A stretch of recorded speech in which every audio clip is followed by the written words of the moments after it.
You're listening to Boomers Today with your host, Frank Sampson.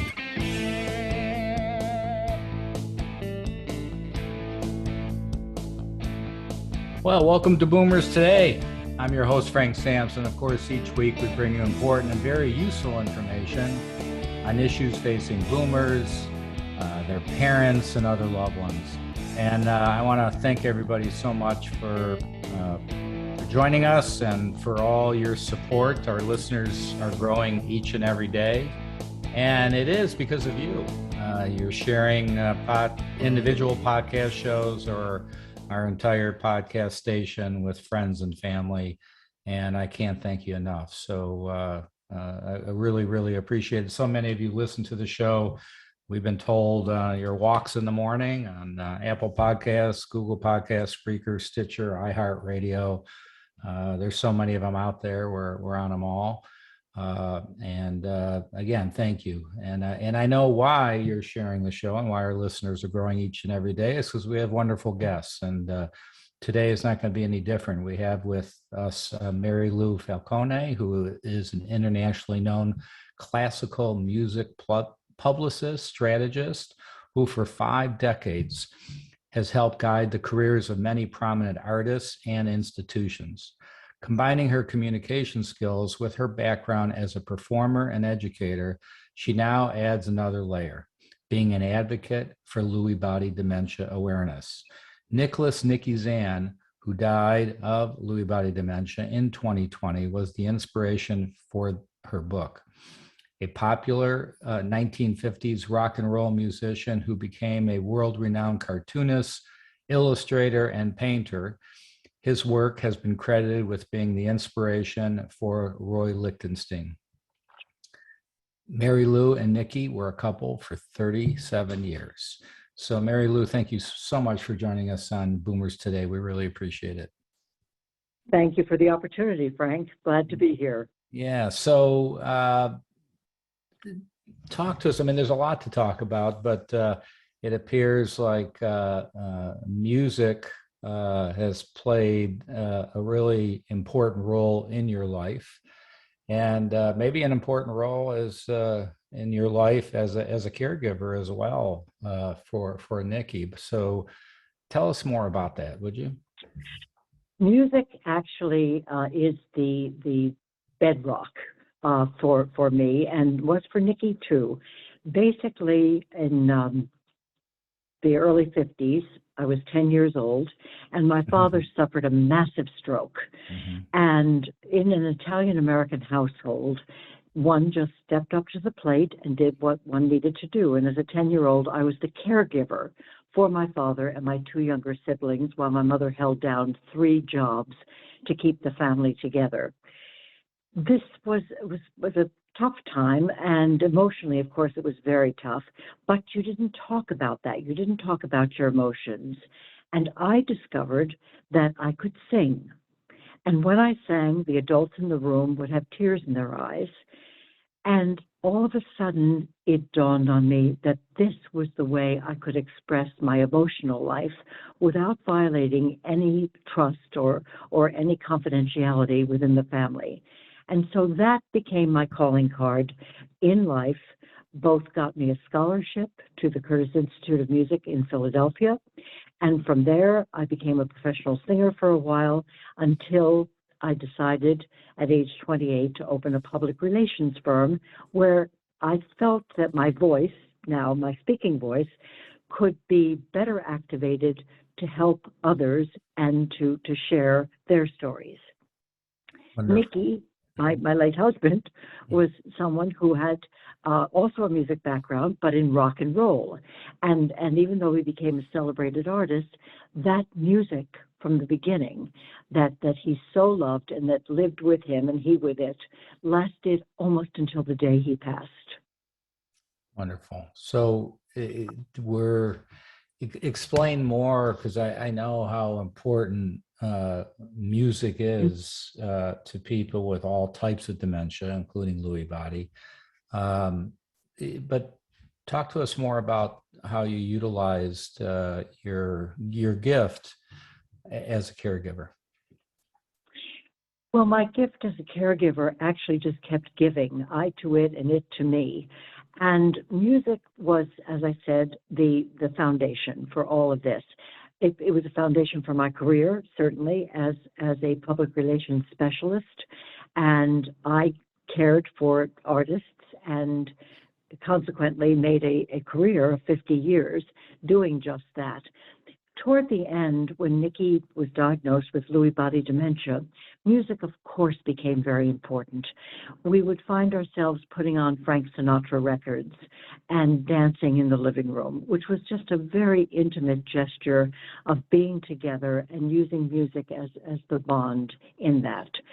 Nicky still went to the piano, even when he couldn't walk, he would wheel to the piano and still play all the rock and roll songs that he had in his youth. So that never left. And it's interesting how music kind of, it's the first in and the last out. And it was true in our case for sure. Wonderful. Well, it was, I'm sure, very, very difficult, but an amazing story. So Lewy body, because of the disease that Nicky had, you've become a real advocate for Lewy body dementia. So tell us a little bit more about Lewy body. I know that when a lot of people don't realize there are a lot of different types of dementia, but the one that probably people hear about the most is Alzheimer's, all right, which is a form of dementia. Absolutely. Yeah. So dementia is the umbrella term, and off the umbrella come all of these spokes. Alzheimer's is one, Lewy body is another, vascular dementia, and frontotemporal dementia, all of these dementias. And Alzheimer's is, of course, as you just said, the most prevalent. It is the largest number of the progressive dementias. Lewy body, interestingly enough, is number 2 in progressive dementia. It affects 1.4 million people in the United States alone and about 11 million people worldwide. So it is not a small group of people. It is also not rare, as you can hear by the numbers, but it is often misdiagnosed because it mimics Alzheimer's disease. It can also mimic a psychiatric disorder, and it often mimics Parkinson's disease, with which it can coexist. There is a form of Lewy body dementia with Parkinsonian aspects that has both the cognitive problems and the physical problems. So Lewy body dementia is there and real and large. But again, it's often misdiagnosed. And what I am doing, what I am endeavoring to do through the book that I wrote, I Didn't See It Coming, Scenes of Love, Loss, and Lewy body dementia, is to put a spotlight on Lewy body dementia and telling a real story. I think people remember stories, and our story is a dramatic one and one that I think will help caregivers. That's why it was written. And in the book, we'll talk more about it as well as we as we go on here, but it's not just for people who are experiencing a loved one with Lewy body, I would think. No, it's not. It's really meant for any caregiver, period. Right.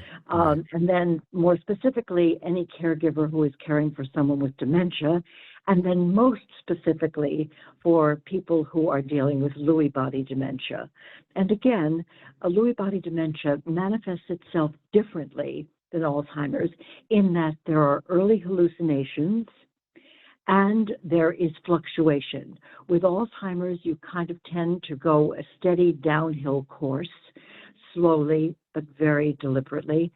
With Lewy body, one day you'll be 100% yourself, and the next day you won't know who the person standing next to you is. And these fluctuations can happen by the hour, by the day. You never know when they're coming.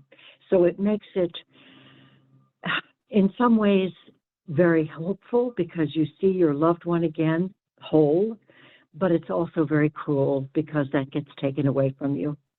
Yeah. So, do you mind sharing a little bit about Nicky and kind of how did you become aware that it was happening? What was the span of time that he and you had to, work through this? Right. Help us I'm understand his situation. I know your situation, happy. I'm sure, is different, but talk to us about him. Yeah. Right. So the saying is, if you've seen one person with Lewy body dementia, you've seen one person with Lewy body dementia. So what I will describe is our journey with Lewy body dementia, and there are of course similarities in all cases, but each case has a very different journey.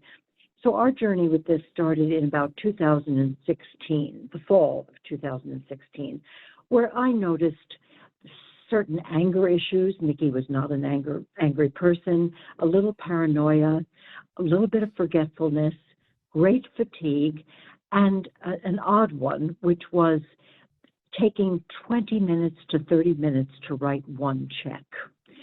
And I sort of, one can make excuses for all of this, and that's quite easy to do, and of course I did. But at the end of that year, the end of 2016, we were in Vienna, and we were there for the New Year's Day concert of the New York Philharmonic, of the Vienna Philharmonic, which I was representing at the time. And its conductor of that year was Gustavo Dudamel. The New Year's concert is a big deal in Vienna. And so we were there celebrating, and I was working. And one evening, I was noticing Nicky was tired when we arrived, but one evening we were to meet at a restaurant that we both knew very well, and we were meeting friends there for dinner. All of us were coming from different locations, and the restaurant was 1.5 blocks from where we were staying. 8 o'clock was the appointed time. Our guests and I got there, no Nicky. Now, Nicky was a person who was always either right on time or early. When we got 45 minutes into the hour and it became 8:45, I got frightened. And I just excused myself and said, I have to see if I can find Nicky. Now, where I thought I was going to find the needle in the haystack, I have no idea. But as fate would have it, I walked out of the restaurant. I walked down the main drag toward St. Stephen's Cathedral, and lo and behold, who was walking toward me? Nicky. As he came very close, I looked into his eyes, and what I saw was fear. And as he barked at me, and he never did that, he was always very gentle and kind, he barked, "You didn't write down the address for me. And I've been asking people, and they've been sending me all over the place." And he was very angry. And I just calmed and looked at him, and I said, "Nicky, it is totally my fault. Please forgive me." And in that moment, I did see him calm down a bit. I kept my calm. We went on for our dinner, which wasn't the most pleasant of all dinners, but at least everybody was relieved, as was I, that he was safe. From there, we got back stateside, and he had his general physical, and which he had twice a year. So he was a healthy person who took very good care of himself, was in very good shape, exercise, diet, the whole 9 yards. And at the physical, he said to our doctor, "By the way, what happened to that calcium score test you had me take?" And the doctor said, "Oh, let me look it up," looked at it, blanched, and said, "Oh my goodness, we've got to get you to a cardiologist immediately," because the numbers on the calcium score test, which tell you how clogged the arteries are, was off the charts. This resulted in triple bypass surgery. And my thought was, oh, phew, that's it. Now the problems will be corrected. And they weren't. The hallucinations that came with the anesthesia from the surgery continued. He continued to lose weight. About a year later, we switched physicians. Our new physician, I suggested to him that we look into a baseline MRI. Eventually, they did that. They did the baseline MRI, which showed something that makes me kind of cringe to this day, which is age appropriate deterioration. So for all you boomers out there, people will chalk things up to age. It isn't always age that's doing these things.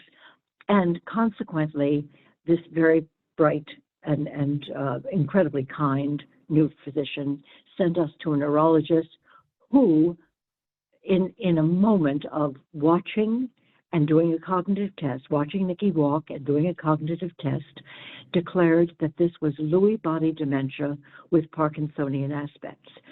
Now, what's so unusual about that is that most people spend years trying to get this diagnosis, multiple doctors, they just don't get it. This man did. So on March 1st, 2019, so this is 2 years after the triple bypass surgery, it was declared through the cognitive testing and the watching him walk, and then 2 other tests, which were a REM sleep disorder test, because if you act out your dreams by punching or moving your legs, etc., that's REM sleep disorder. That is a sign of Lewy body dementia. And another test called a DAT scan, D-A-T scan, which is an advanced MRI that uses a dye that goes into the brain, and they can see where the trouble is. And so we then started our journey with Lewy body dementia. When Nicky was diagnosed, he said 3 things. The first thing was, I've always wanted to meet your father, and now I'll have my chance, which was his way of telling me that he knew he was dying. My father died in 1981. The second thing he said, which is a mantra that I live by every day of my life, was, we have had a great run. We cannot be sad. And the third thing was a request. And the request was, I know that the sledding is going to get rough. Please help me to keep my dignity. Right. Oh, wow. Amazing. That's an amazing story. So, but you're saying that it was diagnosed in 2019?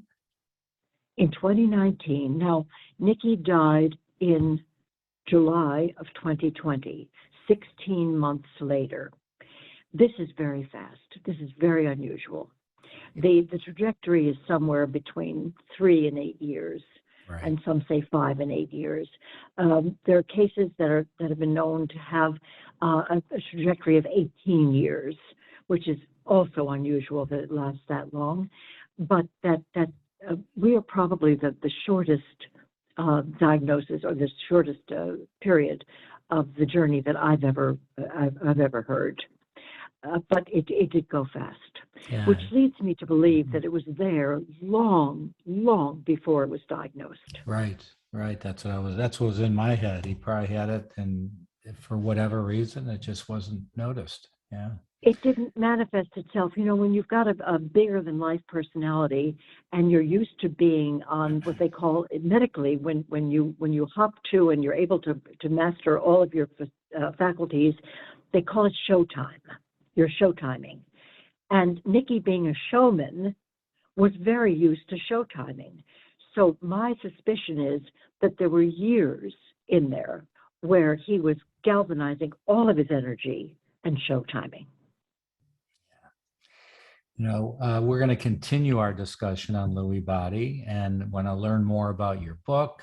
We're going to take a quick break, I promise, and I'll be back in 30 seconds. All right. Terrific. So, do you know anyone who may be concerned about an older driver? Well, Senior Care Authority's Beyond Driving with Dignity program is a facilitated self-assessment program for older drivers. This program has been designed to serve as a vital tool to facilitate older drivers and their families as they make appropriate decisions regarding the future of one's safe driving career. If the individual is a safe driver, an advisor will provide him or her with strategies on how to remain a safe driver as they progress through the aging process. If driving retirement is the appropriate decision, then the individual and their family are offered possible alternatives, resources, and a specific plan to ensure a smooth and successful transition from the driver's seat to the passenger seat. To learn more, go to www.beyonddrivingwithdignity.com or call 877-907-8841 to connect with a senior care authority advisor in your area. We are back on Boomers Today with Mary Lou Falcone, who's an internationally known classical music publicist and strategist and an advocate for body dementia awareness. So, Mary Lou, to tell us, I know you mentioned your book very briefly. I know that I've been told that you have said that you were never going to write a book, but you did. But tell us a little bit more about the book and how people can get it. And it's just time to go ahead and promote yourself. Go right ahead. Thank you. Well, first of all, you are absolutely correct. Your information was correct. I am the one who said repeatedly over decades, when asked, when are you going to write the book? Meaning, when are you going to tell us all about your famous clients and their stories? The answer was always never. And I meant that because when you're a public relations specialist, you're entrusted with a lot of stories that are meant for background for you, not to be spread around and or gossiped about. And therefore, I meant the never. But then in about 2 months or so before Nicky passed, he said to me, Mary Lou, you have to write. And I didn't know what that meant. And I kind of tucked it away. And when he passed, it was like the light bulb went off. I have to write about our journey. And as I started to write about our journey, I was told by a very brilliant editor that I needed to think about writing very openly and honestly about my life, about our life together, Nicky's and my life together, and then go into the journey with Lewy Body. And she said one line which made me just kind of sit up and take stock, which is, if we don't care about you, if we, the readers, don't care about you, we will never care about Lewy body dementia. So bring us into your world and make us really want to know what happened. And that's what I did. And that resulted in the book entitled, I Didn't See It Coming, Scenes of Love, Loss, and Lewy body dementia. What is special about this book are two things. One is that each chapter is illustrated by one of Nicky's drawings. He did a fortune-telling game for Running Press, which sold 100,000 copies, and it had 73 cards. And those cards each evoked an emotion. I took 50 of those cards and matched them with each chapter so that Nicky and I actually posthumously fulfilled a wish that we had, which was to write a book together. And we did. And so now, through Amazon.com, one can get the book. And it's probably the easiest and fastest way to order it. So again, the title is I Didn't See It Coming, Scenes of Love, Loss, and Lewy body dementia. And it is a fast read. The chapters are short because I do believe that it was meant primarily for people who are in the caregiving world, who need to have hope and need to know that they're not alone. And those folks don't have time to read pages and pages about what you ate for breakfast. They don't care. They want essence.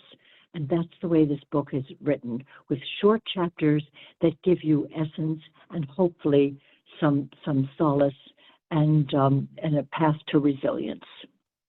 That's fantastic. That's great. Sounds like a wonderful book, and thank you for doing that. I know I've written a book as well, and it's very meaningful when you are holding that book in your hand that you wrote. So thank you for doing that. That's great. Thank you. So Lewy body. Let's go back to Lewy body. I know I have interviewed people on the show, specialists in Lewy body, and we try to do our part in trying to educate people. But all in all, when you say Lewy body to somebody, they don't know what you're talking about. They never heard of. You say Alzheimer's, they've heard of Alzheimer's, not necessarily know anything specific about it, but everybody's heard about it. Why do you think that is? I think it's because Lewy body dementia is right now there is no slowing it down. There are no cures for it. People who are famous have not come forth and talked about having this disease when possibly they could. There's stigma attached to dementia, and this one in particular. I think if we can break down the fear, this is about being afraid to say that there is something wrong. You didn't ask for this. No one asks for this. And so if you have dementia, and if you are able to share it, I think that it's an important first step. When it came to our diagnosis, I asked Nicky, I said, I think it's important that we share this with our friends and family so that they don't wonder what's going on. And people will talk behind your back, not to be cruel, but just wonder what's happening. If you share it and then you share how they can be helpful, that is incredibly positive, not negative. I mean, someone with Lewy body dementia needs to know that they're loved, that they're safe, and they're protected. And so, to the point of your question, why is it not talked about? It has not caught on quite yet. It is beginning to. They're finding that in autopsy of brains, Alzheimer's brains, they're finding comorbidity factor, meaning that other dementias exist. They're finding Lewy body and Alzheimer's. It's been published 40% of those brains that are autopsied for Alzheimer's show Lewy body present. My doctor friends tell me, who are in research, that it's more like 60 to possibly 90%. So this coexisting of several dementia, specifically now Lewy body and Alzheimer's, is there. And so my feeling is the more we talk about it, and that's what I'm doing, I am talking about it. I'm bringing it into the sunlight because sunlight helps things grow. And if this movement grows of awareness, we will find that there will be more dollars spent on research. The more dollars that are spent on research brings possible slowing it down and ultimately a cure. They're doing it in Alzheimer's. I don't think we're very far behind. I think that we're coming up because doctors are becoming more and more aware of Lewy body dementia, paying more attention to it. And remember, too, that this is a disease that wasn't really talked about at all until the 1990s. So we're relatively new in the dementia field in terms of recognition. And it wasn't until, I think it was 2014, when Robin Williams died, right, that they autopsied and found out that he was riddled with alpha-synucleins, which is the rogue protein that are Lewy bodies. So that's what he had. Yeah. He had Parkinson's also, which was accurate. But what they didn't get was that he had Lewy body dementia. And that revelation brought more attention to this disease. And look at Bruce Willis with frontotemporal dementia. Right. Yeah. I mean, he and his family, I just applaud and just shout to the rafters with gratitude because he has put that disease on the map. Yeah. I commend a lot of families that like their family that at least they talk about it. They because you hear about somebody that passes and what they die of, or they die of some form of dementia like Alzheimer's or Lewy body, and you didn't even know about it. It's like, no. And I understand they want to keep it private, but on the other hand, we have to do, everybody has to do their job in educating people. So I commend them for doing that. I think so. Yeah. I think so, Frank. I think that basically, if I can send a message out, it's please don't be afraid to open up, because you can do so much good if you handle it gently, sensitively, and with dignity. That's very, very important. As a matter of fact, we've just, I've been spearheading a new film, which will be coming out in about a year, called Facing the Wind. And it is a documentary film made by two extraordinary filmmakers. And it is paralleling three journeys of Lewy Body dementia, three families, and their distinct journeys. And it's Lewy Body dementia in real time. It is heartbreaking, but it is also hopeful. So my feeling is if you can see it in action, you can begin to recognize it. You can take some of the fear out of it. You fear what you don't know, right? Yeah, exactly. And what you know is not as frightening. So somehow you can find ways to manage it, and you're not alone. Again, that message that I keep hitting home, you are not alone. There are people out there who will help you.